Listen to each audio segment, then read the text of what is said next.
네, 오늘 출애굽기 12장은 유월절에 대한 말씀입니다. 그 이스라엘이 애굽에서 이제 나올 때 마지막 재앙이 애굽에 임하고 또 그 장자 재앙에서 피한 이스라엘이 아마 이스라엘만 그러지는 않았을 것 같아요. 하나님의 말씀에 순종하는 자들이 하나님 말씀대로 어린 양을 잡아가지고 문설주에 피를 바른 그 집들은 구원을 받아가지고 이제 애굽에서 나오게 되는데, 그때 이제 처음 유월절을 보내게 됩니다. 유월절이라는 것은 패스오버, 재앙이 그 문설주에 피를 바른 집을 넘어갔다 하는 건데, 그 양을 잡아가지고 피는 문설주에 바르지만 이제 고기를 먹는 것에 대한 이야기를 하면서 앞으로 이 유월절을 대대에 기념하고 지키라고 그 이제 명절로 절기로 가르쳐 주는 것입니다. 그래서 이 유월절은 지금도 유대인들이 지킵니다. 어느 곳에 있든지, 심지어 미국에 살아도 이 유대인들이 유월절을 지키는 것을 제가 봤습니다. 그들에게 있어서 최대 아주 명절이라고 할까요? 해방 기념일이니까 그들이 그때 일들을 이렇게 듣고 행한 대로 계속해서 반복적으로 지켜오는 건데, 그 유월절 이 제물 어린 양을 이제 잡는 이야기를 여기 합니다. 이제 날짜도 나오고 이달 열흘에 그리고 각자 어린 양을 취하는데, 그 어린 양 흠없는 것을 이제 취해서 잡아야 되는데, 그 흠없는 것을 가려내기 위해서 사흘 동안 관찰을 하는 겁니다. 그 제물로 쓸 양을 이제 양떼에서 아마 가지고 오겠죠. 그래가지고 사흘 동안 격리를 시켜가지고 결점이 있는지 없는지 다 살핍니다. 그래서 흠없는 그 어린 양을 가져다가 잡는데, 피는 문설주에 뿌리고 고기는 가족들이 나누어 먹습니다. 네, 이 고기를 먹는 것에 대한 이야기를 여기 하고 있는 거죠. 그 가족이 먹기에 그 양의 그 고기가 많으면 혹시 준비하지 못한 또는 가진 게 없어서 준비할 수 없는 그런 사람들 같이 모아가지고 나눠 먹으라는 겁니다. 그래서 혼자만 먹지 말고 가족들이 그리고 친지나 이웃과 함께 나눠 먹으라는 거예요. 만약에 남은 것이 있으면 보관했다가 다음에 먹는 게 아니고 완전히 태워서 드리라는 겁니다. 그러니까 나눠 먹든지 태워서 없애든지, 기왕에 태워서 없을 거라면 나눠 먹어야 되겠죠. 그래서 나눠 먹으라고 하는 것을 이제 강조하는 것입니다. 그러니까 이 유월절의 제사는 나중에 이제 이 성막에 대한 이야기 출애굽기 20장에 가면은, 그리고 그 이후에 제사에 대한 이야기가 쭉 나오는데, 그 제사에 대한 이 얘기가 나오기 전에 이제 유월절 좀 출애굽기 12장에 나오는 거예요. 이 유월절은 무슨 의미가 있나? 제사로 보면은 죄를 속하는 속죄의 의미도 있고, 그 다음에 화목제가 있는데, 속죄제뿐 아니라 화목제는 하나님과 우리가 화목하고 우리끼리 또 이제 화목하기 위해서 그 제물을 나눠 먹어요. 그러니까 완전히 태워서 드리는 제사가 있기도 하지만 일부를 태워 드리고 나머지를 나눠 먹는 제사가 그 화목제인데, 이 유월절은 그런 의미가 있는 겁니다. 죄를 속해주는 의미, 속죄제의 의미도 있고, 그 다음에 같이 나눠 먹는 화목제의 의미도 있는 거죠. 우리가 이 성금요일에 이 성찬식을 교회 전통적으로 계속 해 내려오는데, 예수 그리스도의 그 희생은 이 어린 양, 유월절 양처럼 사실 예수님이 그 유월절에 이제 십자가에 못 박혀 돌아가신 그 의미도 그렇지만은 이런 뜻을 같이 가지고 있는 거예요. 우리의 죄를 속해 주실 뿐만 아니라 하나님과 우리가 평화하고 또 우리가 서로 화목하는 그런 의미를 같이 갖고 있습니다. 그래서 성찬식을 이 성금요일에 전통적으로 쭉 했어요. 근데 코로나19 때문에 모이지도 못하는 데도 많이 있고, 또 모인다 할지라도 어떻게 위생적으로 이 성찬식을 할 수 있는가, 또 어떻게 해야 되는가, 신학적으로 많은 문제가 있어요. 또 논쟁을 할 수가 있어요.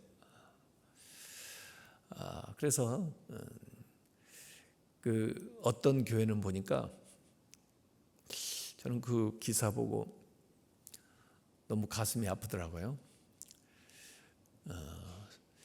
수찬 금지 명령을 내렸다.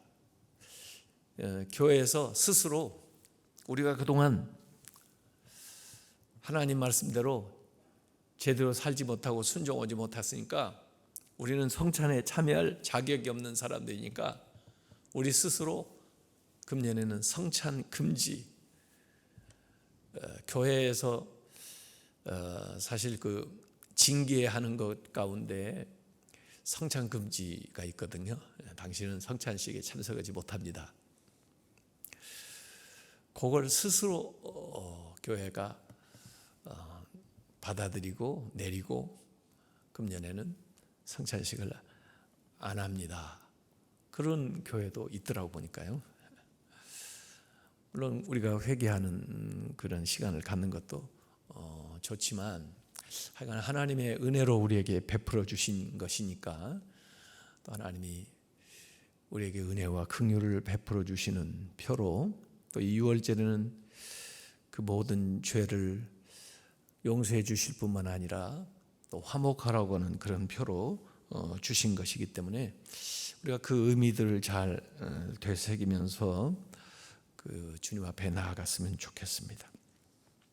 그래서 오늘 그 피를 볼 때 내가 넘어가리라, 출애굽기 12장 13절에 나오는 것은 문설주의 피를 바르는 이야기고요. 이걸 이제 신약에 와서 예수님의 사건으로 해석을 하는 거예요. 베드로전서 1장 19절에는 오직 흠없고 점없는 어린 양 같은 그리스도의 보배로운 피, 이렇게 얘기했고, 요한복음 6장 55절에는 예수님께서 내 살은 참된 양식이요 내 피는 참된 음료로다, 이렇게 해서 우리에게 주시는 그 유월절 양과 또 그때 먹었던 음식을 예수님을 예표하는 것으로서 설명을 해주는 겁니다. 앞에 얘기한 대로 유월절 양은 혼자 먹는 게 아니에요. 가족들과 먹고 또 더 많이 준비해서 이웃들과 또 그렇게 넉넉하지 못한 사람들을 초청해 가지고 공동으로 식사를 하는. 그래서 만약에 남은 게 있으면은 출애굽기 12장 10절에 아침까지 남겨두지 말고 아침까지 남은 것은 곧 불사르라 해서 저녁 내에 그걸 다 나눠 먹도록 그렇게 얘기를 했습니다. 그래서 예수님의 희생은 누가 독점할 수 있는 것이 아니라 나눠야 된다. 가능한 한 더 많은 사람들이 나눌 수 있도록 해야 된다. 이게 이기심의 대상이 되어서는 안 된다. 그런 뜻을 가지고 있는 겁니다. 그래서 출애굽기 12장 4절에도 그 어린 양에 대하여 식구가 너무 적으면 그 집에 이웃과 함께 사람의 수를 따라서 나누라. 하나님께서 하시는 역사를 가만히 보면요, 굉장히 풍성한 역사를 일으키시네. 오병이어의 이적도 그렇고 칠병이어의 기적도 그렇고 다 배불리 먹고도 나머지가 있도록 하나님의 사랑을 또 하나님의 공급하심을 예표하는 거예요. 만나와 메추라기를 광야에서 내려주시는데도 충분히 먹고 남을 정도로 그렇게 내려줘요. 메추라기를 내려주는데 사방 하루길을 갈 정도로 사방에 내리는데 2규빗, 1규빗이 뭐 한 35cm 된다고 하면 2규빗은 한 70cm로 쌓아놨어요. 사방 하루길로 70cm로 쌓아놨어요. 메추라기를 몇 날 며칠 먹을 수 있게 주시는 거예요. 그냥 먹어도 되고 말려서 먹어도 되고 계속. 그래서 주님이 주시는 역사는 정말 풍성하다. 그 아람 군대가 사마리아를 에워싸 가지고 그 열왕기 하 7장에 나오는 기사에 보면 기근이 들었는데 하나님께서 그들을 하룻밤 사이에 정말 어마어마하게 채워주신다고 그래요. 엘리사를 통해서 얘기를 하는데 사람들이 믿지를 못해요. 하늘에 창을 낸들 물가가 그렇게 떨어지겠나, 그렇게 구할 수 있겠나. 그런데 하나님이 하셔요.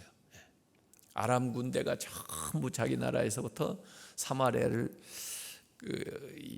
포위해가지고 장기전을 펴려고 식량을 많이 가져왔었는데 하나님이 막 밤사이에 말발굽 소리 막 군대 소리를 들려주니까 이들이 다 혼비백산하고 도망가 버렸어요. 그들이 가져왔던 모든 것들이 거기에 고스란히 남아있는 거예요. 그걸 몰라서 안에 있었는데 나병 걸렸던 분들이 나가서 우연찮게 그 사실을 알게 되고 돌아와서 알려주니까 그 굶주린 백성들이 전부 문을 열고 밖으로 나가 그걸 그냥 거저 가져다 먹게 되니까 말씀하신 대로 되는 거거든요. 이 코로나19 사태도 그런 하나님의 기적적인 역사가 일어나기를 바랍니다. 하나님이 하시는 역사는 풍성한 역사예요.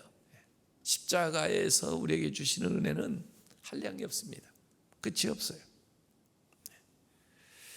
그래서 찬송가 266장에도 주의 피로 이룬 샘물 참 깊고 넓도다. 구원하는 크신 능력 다 찬송할지라 그랬습니다.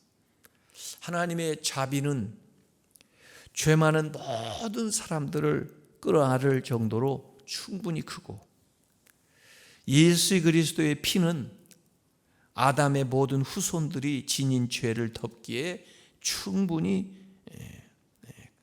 충분할 정도로 값이 있는 것입니다.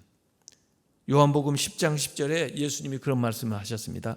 내가 온 것은 양으로 생명을 얻게 하고 더 풍성히 얻게 하려 함이라. 예수님께서 오셨는데 생명을 얻을 정도뿐 아니라 풍성한 생명을 얻게 하기 위해서 왔다. 예수 그리스도의 보혈의 은총은 우리를 죄에서 구원하는 정도가 아니고 풍성한 생명을 누리도록 건강한 삶, 행복한 삶, 승리하는 삶, 영광 돌리는 삶, 거룩한 삶, 살아갈 수 있는 능력을, 양식을, 힘을 우리에게 공급해 주신다는 것입니다. 히브리서에 보면은 구약의 그 제사와 예수님의 희생을 비교해 가지고 히브리서 9장 12절에 염소와 송아지의 피로 하지 아니하고 오직 자기의 피로 영원한 속죄를 이루사 단번에 성소에 들어가셨느니라. 10장 10절에서 12절 그리고 14절에 보면 예수 그리스도의 몸을 단번에 들이심으로 말미암아 우리가 거룩함을 얻었노라. 제사장마다 매일 서서 섬기며 자주 같은 제사를 드리되 이 제사는 언제나 죄를 없게 하지 못하거니와 오직 그리스도는 죄를 위하여 한 영원한 제사를 드리시고 하나님 우편에 앉으사 그가 거룩하게 된 자들을 한 번의 제사로 영원히 온전하게 하셨느니라. 여기서 반복적으로 나오는 게 한 번으로 영원히, once for all, 단번에 영원히. 구약의 제사는 반복적으로 계속해서, 그래서 제사장이 계속 서서 섬기는데 예수님은 단번에 드리시고 하나님 우편에 앉아 계시는 걸 끝냈으니까. 더구나 염소와 황소 이런 짐승의 피로 우리의 죄를 속해줬다면 하나님의 아들이신 예수 그리스도의 보혈이 얼마나 더 우리의 죄를 속해주겠는가 하는 말씀이 여기 나와요. 히브리서 9장 13절 14절에 보면 염소와 황소의 피와 및 암송아지의 죄를 부정한 자에게 뿌려 그 육체를 정결하게 하여 거룩하게 하거든 하물며 영원하신 성령으로 말미암아 흠없는 자기를 하나님께 드린 그리스도의 피가 어찌 너희 양심을 죽은 행실에서 깨끗하게 하고 살아계신 하나님을 섬기게 하지 못하겠느냐, 그렇게 얘기했습니다. 구약에는 이 짐승의 피로 우리 죄를 속해줬다면 사실 대속이라는 것은 가치가 낮은 것으로 가치가 더 큰 것을 대신하는 게 대속인데, 이를테면 돈을 들여가지고 사람을 구한다든지 이 짐승의 희생을 통해서 사람이 죄 용서를 받는다든지 이 가치가 덜한 걸 가지고 더 가치 있는 것을 바꾸는 것이 이제 대속인데, 랜섬인데, 예수 그리스도가 하신, 하나님이 하시는 일은 어찌 하나님의 아들이 그보다 훨씬 못한 인간을 위해서 대신 하느냐는 거예요. 이건 어찌 보면은 과분한 거죠. 그래서 은혜입니다. 은혜는 과분한 거예요. 그렇기 때문에 우리의 죄를 용서해 주는 것 정도가 아니고 우리에게 거룩한 삶을 살아갈 수 있는 능력까지 주신다는 거죠. 과거의 죄뿐만 아니라 앞으로 영원히 우리가 살아갈 수 있는 은혜를 우리에게 공급해 주신다는 것입니다. 그래서 예수님의 그 십자가의 희생은 우리의 모든 죄를 덮고도 나머지가 있는데, 그 모든 나머지가 우리가 이 세상에 살면서도 하나님 나라를 앞당겨서 경험할 수 있는 귀한 것들을 우리에게 가져다 주는 거죠. 이 전쟁에서 승리하게 되면요, 전쟁에서 이기는 정도가 아니고 많은 전리품을 이렇게 나누는 기쁨이 있다. 구약에 뭐 이제 그런 기사도 나오는데, 예수 그리스도가 이 사탄을 물리치고 죄에서 우리를 구원하는 그 승리뿐만 아니라 그 승리에 따라오는 전리품들, 부수품들이 우리에게, 부수적인 것들이 막 주어지는 거예요. 그게 건강, 그게 기쁨, 그게 행복, 그게 평안, 그게 거룩함, 그런 거예요. 그게 주님께 속했던 것들이 우리에게 주어지는 것입니다. 그래서 우리가 그 모든 것들을 나누는 겁니다. 그래서 6월절에 죄에서 과거로부터 벗어나는 그런 것뿐 아니라 하나님과 또 이웃과 더불어 귀한 것들을 나누는 그런 의미가 있는 거죠. 그래서 오늘 6월절을 지켰던 이스라엘처럼 우리가 예수 그리스도의 은혜를, 이 풍성한 은혜를 우리뿐 아니라 이웃들에게 나누는 삶을 살아야 된다. 이런 의미를 우리가 되새겨야 됩니다. 그래서 어린 양을 나누는 삶, 우리의 가족뿐 아니라 우리의 친지와 이웃들, 알지 못하는 사람들에게 이 하나님의 은혜를 나누는, 그리스도의 그 희생을 전하는 그 십자가의 증인들이 되는 그런 삶을 사시기를 주님의 이름으로 축원합니다.